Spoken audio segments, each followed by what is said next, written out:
Welcome to Amma சமையல். நம்ம இன்னைக்கு சுவையான இறால் மசாலா எப்படி பண்ணுறதுன்னு பார்க்கலாம். அதுக்கு ஒரு பேனில் 2 டேபிள் ஸ்பூன் எண்ணெய் சேர்த்துக்கலாம். எண்ணெய் நல்லா சூடானதுக்கப்புறமா நல்லா பொடியாக நறுக்குன கருவேப்பிலை சேர்த்துக்கலாம்.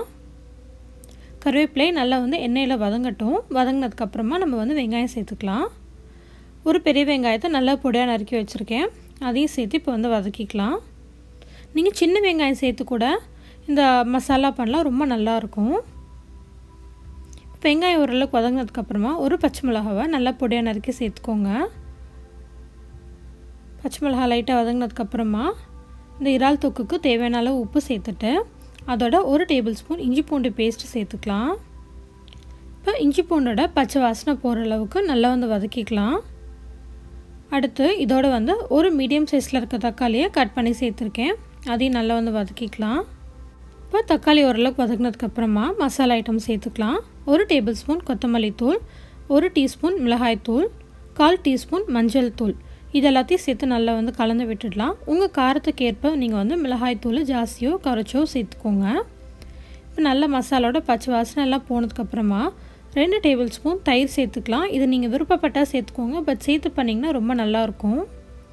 தயிர் மசாலாவோட கலந்து நல்லா வதங்கட்டும். நல்லா மசாலா ஓரளவுக்கு வதங்கினதுக்கப்புறமா இதை மூடி போட்டு கொஞ்சம் நேரம் வேக வச்சுக்க போகிறோம். அப்போ தான் மசாலா நல்லா சாஃப்டாக வெந்து வரும். நமக்கு 2 நிமிஷத்துக்கு ஒரு தடவை திறந்து விட்டு லைட்டாக கிளறி விடுங்க. இல்லாட்டி மசாலா அடி பிடிச்சிரும். உங்களுக்கு அடி பிடிக்கிற மாதிரி இருந்தால் ஒரு 1/4 கப் தண்ணி சேர்த்து கலந்து விட்டுடுங்க. மசாலா நல்லா சாஃப்டாக வெந்துவிடும் நமக்கு. இப்போ 2 நிமிஷம் ஆகிடுச்சு. நான் திறந்து கிளறி விட்டுட்டு திரும்ப மூடி போட்டு வேக வச்சுக்க போகிறேன்.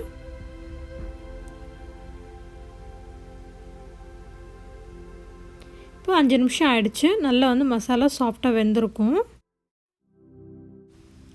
இப்போ மசாலாவை நல்லா வதக்கி லைட்டாக மசாலாவில் எண்ணெய் பிரிஞ்சு வர அளவுக்கு நல்லா வதக்கிக்கலாம். நல்லா இந்த மாதிரி வதங்கினதுக்கப்புறமா நம்ம இறால் சேர்த்துக்க போகிறோம். நல்லா கழுவி சுத்தம் பண்ணி எடுத்து வச்சுருக்க இறால், நடுவில் இருக்க குடல் பகுதியெல்லாம் சுத்தம் பண்ணி எடுத்தாச்சு. இப்போ இந்த இறாலை மசாலாவோடு சேர்த்துக்கலாம். நான் இன்றைக்கி 1/4 கிலோ இறால் எடுத்திருக்கேன். நல்லா மசாலாவோட கலந்து விட்டுடலாம். மசாலா இறாலோட சேர்கிற அளவுக்கு நல்லா கலந்ததுக்கப்புறமா மூடி போட்டு வேக வச்சுக்கலாம். நம்ம இதில் கொஞ்சம் கூட தண்ணி சேர்க்காம தான் வேக வைக்க போகிறோம். ஏன்னா இறால்லேருந்து நமக்கு தண்ணி வரும். ஸோ 5 நிமிஷத்துக்கு மூடி போட்டு வேக வச்சுக்கலாம். அப்பப்போ திறந்து விட்டு கிளறி விட்டுக்கோங்க. பார்த்திங்களா எவ்வளோ தண்ணி வந்திருக்கு. ஸோ இப்போ நல்லா இறால் வெந்துடுச்சு. நல்லா சுருண்டு வந்துருச்சு.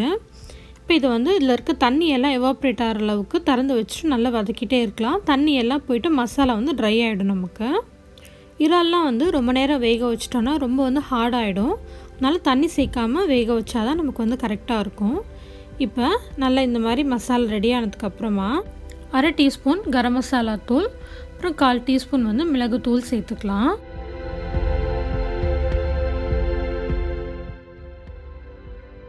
இப்போ மசாலாவில் நல்லா கலந்ததுக்கப்புறமா 1/2 எலுமிச்சம்பழத்தோட சாறு சேர்த்துக்கலாம். அதோட பொடியாக நறுக்குன கொத்தமல்லி இலை தூவி இறக்கிட்டோன்னா அருமையான இறால் மசாலா சூப்பராக ரெடி ஆகிடுச்சு. இந்த வீடியோ பிடிச்சிருந்ததுன்னா Amma சமையலை சப்ஸ்கிரைப் பண்ணிக்கோங்க. தேங்க்ஸ் ஃபார் வாட்சிங்.